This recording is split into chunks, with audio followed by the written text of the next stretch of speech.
Hello बच्चों। आज मैं आप लोगों को क्लास 9th की जो आपके पास मैथ्स की बुक है ना, हिंदी मीडियम की, उसमें आज हम अपनी प्रश्नावली 7.1 करने वाले हैं, जो कि बहुत आसान प्रश्नावली है, बहुत ही छोटी सी है। इसमें सिर्फ आपको एक ही क्वेश्चन दे रखा है, जिसमें आपको टोटल 4 पार्ट्स दिए हैं। करना क्या है, इसमें आपको यहाँ पर आपसे कह रहा है निम्नलिखित घटनाओं को एक पैमाने पर 0 असंभव से लेके एक निश्चित तक क्रमबद्ध कीजिए। प्रत्येक घटना को असंभव, कम संभव, सांप्रायिक, अधिक संभव और निश्चित में वर्गीकृत कीजिए। देखो आपसे क्या कह रहे हैं, यहाँ पर कुछ घटनाएं आपको दे रखी हैं। आपको ये बताना है कि ये घटना हो सकती है, संभव है, या फिर नहीं हो सकती, असंभव है, या फिर इसके होने के जो चांसेस है कम संभव है, मतलब हो भी सकती है, नहीं भी हो सकती, या फिर ज़्यादा हो सकती है। ये सारी चीज़ें आपको इसके अंदर बतानी है। तो 0 से लेके 1 तक आपको क्या करना है, इसे उस पैमाने पे लगाना है।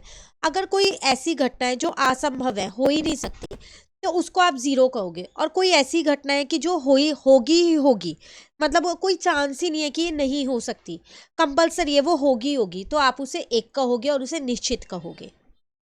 ठीक है, तो स्टार्ट करते हैं हम। जैसे फर्स्ट वाले में क्या कह रहा है, आगामी सोमवार रविवार के पश्चात आएगा। कह रहे हैं जो सोमवार है वो रविवार के बाद आएगा। तो ये तो मतलब निश्चित है ना, हर बार ऐसी होता है ना, हर हफ्ते ऐसी होता है ना कि रविवार के बाद ही सोमवार आता है, या कोई हफ्ता ऐसा भी होता है जिसमें सोमवार पहले आ जाता है और रविवार बाद में आता है। ऐसा तो नहीं होता रविवार आएगा संडे आएगा उसके बाद ही तो मंडे आता है ना, है ना। तो ये तो मेरी निश्चित हो गई ना एक तरीके से। तो इसका मतलब मैं इसमें कह सकती हूँ कि ये निश्चित घटना है। और अगर मैं इसे पैमाने पर देखूँ तो इसकी जो प्रायिकता आएगी वो 1 आएगी। निश्चित है, ऐसा होता ही होता है, क्योंकि जो सप्ताह के जो दिन होते हैं ना वो हमेशा एक क्रम में ही रहते हैं, आगे पीछे नहीं होते। सोमवार के बाद मंगलवार आता है तो मंगलवार ही आएगा, और हर सप्ताह ऐसा ही होता है। ठीक है, तो यहाँ पर हमने ये फर्स्ट पार्ट का आंसर लिख दिया, क्योंकि वो आपसे कह रहे हैं जो भी आप घटना को जिस भी उस पर करो, असंभव करो, निश्चित करो, कम संभव करो, उसका कारण ज़रूर देना है। तो इसलिए हमने यहाँ पर कारण भी लिख दिया, और ये लिख दिया कि इसकी प्रायिकता जो है वो 1 होगी। सप्ताह के दिन सदैव एक निश्चित क्रम में ही आते हैं, तो इसलिए रविवार के बाद ही हमेशा सोमवार आता है। क्लियर हो गया। सेकंड वाले में क्या कह रहे हैं, मुंबई में जुलाई महीने में बर्फबारी होगी। मतलब कह रहा है कि जुलाई के महीने में मुंबई में बहुत बर्फ होगी। ऐसा तो हो ही नहीं सकता। क्यों नहीं हो सकता ऐसा? क्यों? क्योंकि जुलाई के महीने में तो वहाँ पर जो है वो गर्म मौसम रहता है, मतलब मॉनसून वाला मौसम रहता है। जैसे हल्की फुल्की बारिश हो गई, थोड़ी बहुत बारिश हो गई, तो ऐसे जैसे अब हम ये कह सकते हैं कि हमारे यहाँ ऐसा मौसम है, वैसा मौसम रहता है। तो बर्फ़ वाला मौसम तो वहाँ जुलाई में रह ही नहीं सकता, है ना। और वो वैसे भी अगर आप देखो तो वहाँ की इतनी ज़्यादा पॉपुलेशन है, वहाँ पर इतनी ज़्यादा पॉपुलेशन है, तो ये सारी चीज़ें वहाँ पॉसिबल है ही नहीं, बर्फबारी वहाँ पॉसिबल नहीं है। तो ये आपके लिए असंभव एक है।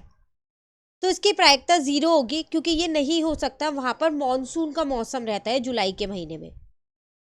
ठीक है, नेक्स्ट अगर आप थर्ड पार्ट अपना देखते हैं, कह रहा है आज आपकी कक्षा में एक हाथी गुजरेगा। हाथी, आपको लगता है कि आपकी क्लास में कभी हाथी आ सकता है?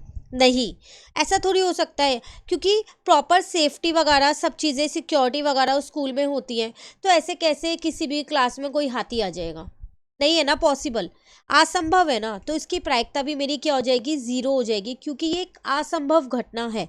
सामान्य परिस्थितियों में कभी भी ऐसा नहीं हो सकता कि किसी भी विद्यालय की कक्षा में कोई हाथी चला जाए।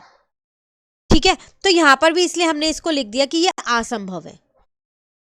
क्लियर हो गया। नेक्स्ट एक लास्ट पार्ट है, फोर्थ पार्ट। कह रहे कल आप अपने विद्यालय में कम से कम 1 मित्र का अभिवादन करोगे। तो ये तो संभव है, अधिक संभव। ठीक है, बिल्कुल निश्चित नहीं कह सकती मैं कि ये बिल्कुल निश्चित है। क्यों? ऐसा भी हो सकता है कि मैं ना करूं किसी का भी अभिवादन, मतलब वेलकम ना करूं, किसी को भी ग्रीट ना करूं, विश ना करूं, ऐसा भी हो सकता है, ना करूं। पर कर भी तो सकती हूँ ना। तो मैं इसको एकदम निश्चित तो नहीं कह सकती कि ये संभव है ही है, निश्चित रूप से होगा ही होगा, लेकिन ये अधिक संभव है। क्योंकि अगर हम देखें तो विद्यालय में हमारे बहुत सारे मित्र होते हैं, तो किसी ना किसी को तो हम अभिवादन कर ही सकते हैं ना, कर सकते हैं ना। इसलिए इसकी जो प्रायिकता है ना वो 1 के आसपास होगी, बिल्कुल 1 नहीं होगी। ठीक है, तो कोई ना कोई मित्र का आप अभिवादन एक दिन में तो कर ही देते होंगे ना, तो इसलिए हमने इसको अधिक संभव लिखा है। क्लियर हो गया। बस यही 4 क्वेश्चन थे, यही छोटी सी प्रश्नावली थी हमारी यहाँ पर कंप्लीट होती है। नेक्स्ट क्लास में नेक्स्ट प्रश्नावली करेंगे। Thank you.